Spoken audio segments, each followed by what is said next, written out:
What's up, nerds? We're doing another rewrite. Today we're rewriting Doctor Strange in the Multiverse of Madness. Let's get right into it. Alright, so this is going to be only part one of two parts. And the reason we're doing two parts is because part one, we're going to talk about the biggest things that I'm going to change, and we're going to do Act 1. Part 2 is going to focus on Act 2 and Act 3.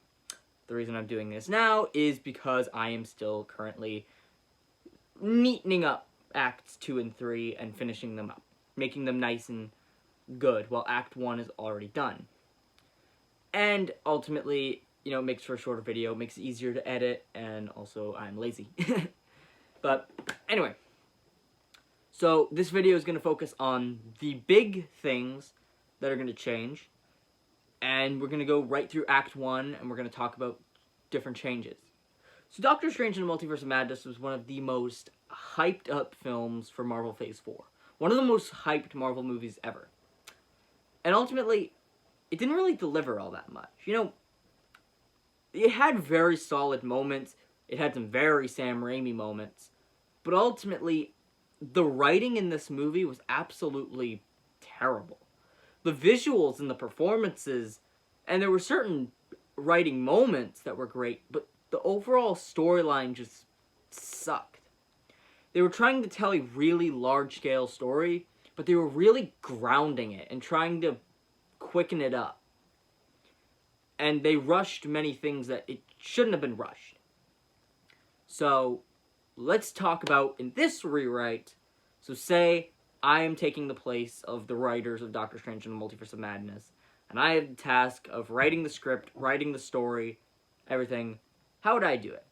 So, there are some big changes that really need to happen, and that's what we're going to talk about now. Alright, so the biggest thing that I want to change about this version of Doctor Strange in the Multiverse of Madness, Wanda Maximoff is not the villain. Now, I think a lot of people are going to be surprised by this because there were a lot of people who wanted Wanda to be the villain of this movie, and I can understand that. Elizabeth Olsen does an amazing performance as Scarlet Witch, as a villain, but ultimately her presence as a villain in this movie is completely rushed from a character standpoint, and it doesn't fit.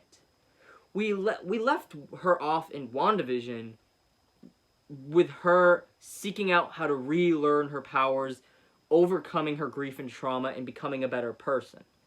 Only for her to completely retract into an even worse person than she was before. And everything she learned in the original show seems to have gone to nothing. So, we're not going to have that. Now, I'm not saying Wanda cannot be a villain. She just can't be a villain here, but rather, we want to build up to it. Little sparks, little hints that are showing her slow turn to the villain side through the Darkhold. And that's what this movie's going to have. She's going to be a hero / anti-hero, kind of in there. And throughout the movie, we're going to slowly see moments where the Darkhold is slowly messing with her and slowly driving her closer and closer and closer to the villain side. The second biggest thing that I want to focus on is America Chavez's character. America Chavez is supposed to be this new character that is introduced into the Marvel Cinematic Universe. It's very implied that she's going to be a part of the Young Avengers. And Doctor Strange in the Multiverse of Madness chose to use her character more as a plot point than an actual character. They did a pretty decent job with telling the story about America Chavez and her parents, but that was about all we got. She was more of a plot device than an actual character at times, and while what they did have was solid, I think there's a lot more to this character that we could use and that we could change to make her feel even more three-dimensional, get people more and more invested in her character, and ultimately just help give her her own character arc in this movie. Alright, this, to me, is one of the biggest things in this movie that I am completely cutting out. And I know there are going to be some people that are angry with me, but screw off. No Illuminati. I fucking despise the Illuminati in this movie. They are such a cheap use of fan service and cameos to get people to come to the movie. The movie should be able to stand on its own without the need of all these forced cameos. Now, for me, there's really 3 types of cameos. The first one is the basic cameo, like the Stan Lee cameos in the Infinity Saga, or the Bruce Campbell cameos in the Sam Raimi movies. It's like, oh hey, I like that person, but it's not forced. They're just there, they're a little Easter egg on the side. There's no problems with that. In fact, the Bruce Campbell cameo is definitely going to stay here, since it's a Raimi movie. Then you have what Spider-Man No Way Home did, which is use the cameos, but actually make them important to the main character. Tobey Maguire and Andrew Garfield's Peter Parkers were crazy cameos, and they were amazing.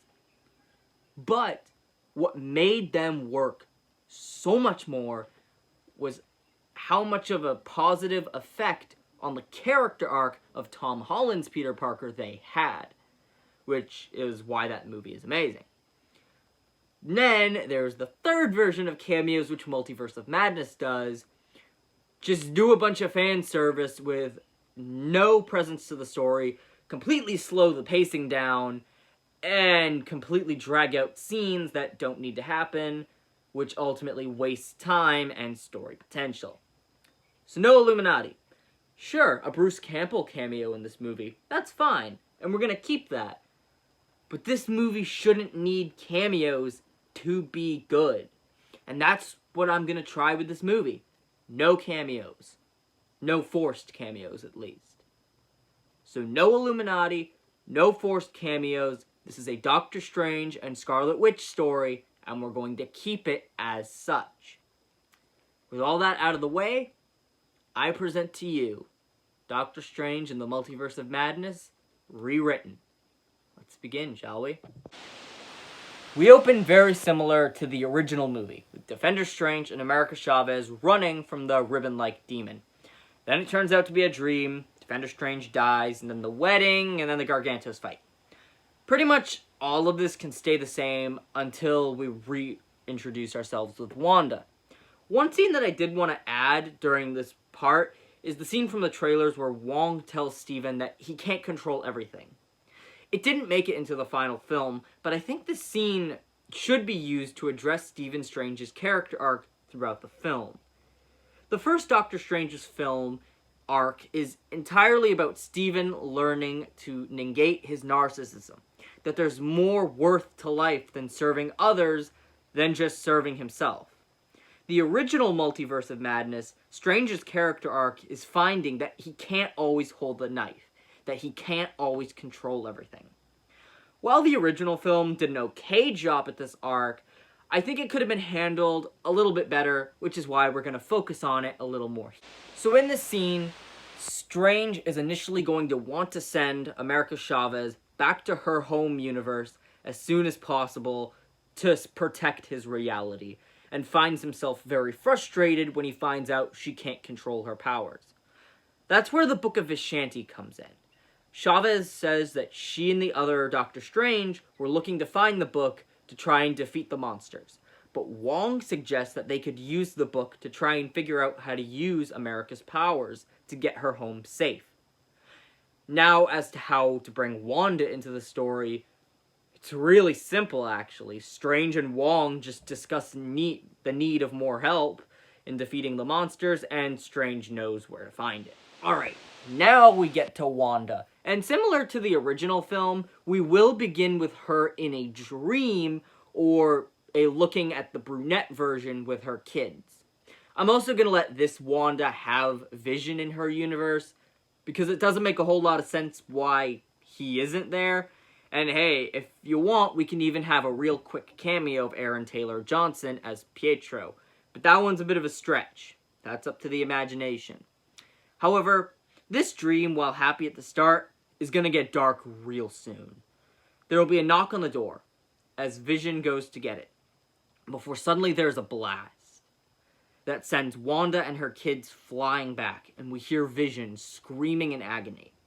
We don't get to see who it is, as we get a long cut of Wanda trying to get up and escape whatever menace this is with Billy and Tommy, as the lights flash before suddenly Wanda turns around to a jump scare, these horrific red eyes, as we hear Billy and Tommy crying out for help, as Wanda looks back and sees that her kids are missing. These same cries of help are heard by Wanda while she is reading the Darkhold during the post-credit of WandaVision. We cut back to our Wanda, who is visibly shaken by what she's hearing as she puts the Darkhold down and tries to process what she just heard. The scene is pretty much the aftermath of the WandaVision post-credit scene. We see Wanda go about her daily routine as Doctor Strange approaches her. The two have a very similar conversation as they do in the movie. However, here it changes. Instead of Wanda asking about America and alerting Strange to her darker motives, here she asks something more related to her children, to which Strange doesn't fully have an answer for. Nevertheless, she chooses to help Strange with the hope of finding and protecting these versions of her children she has seen in danger. And she brings the Darkhold with her, as the Dark Book begins to light up with magical energy. We go back to Camartage, where Wanda is introduced to Wong and America Chavez.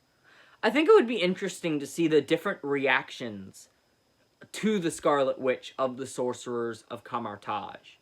Some are in awe at the sight of the prophesied Scarlet Witch, while others are very skeptical due to Wanda's controversial actions during Westview and are a little more standoffish. I think it would be cool if Wanda had a very motherly bond with America in this movie. Wanda's already good with kids, and may have a more compassionate side for Chavez, in contrast to Doctor Strange's more pragmatic mindset. Strange would already be looking for a way to get America Chavez out of this universe, which would somewhat seem to hurt her emotionally. This is where Wanda would step in and have a brief argument with Strange about how to treat the girl. Alright, so one of the biggest questions that I want to focus on is, why is Wanda part of the story? What purpose does she have to the story now that she isn't the villain?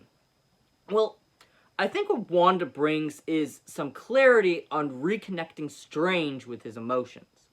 Scarlet Witch and Doctor Strange are pretty much diametrically opposed as characters.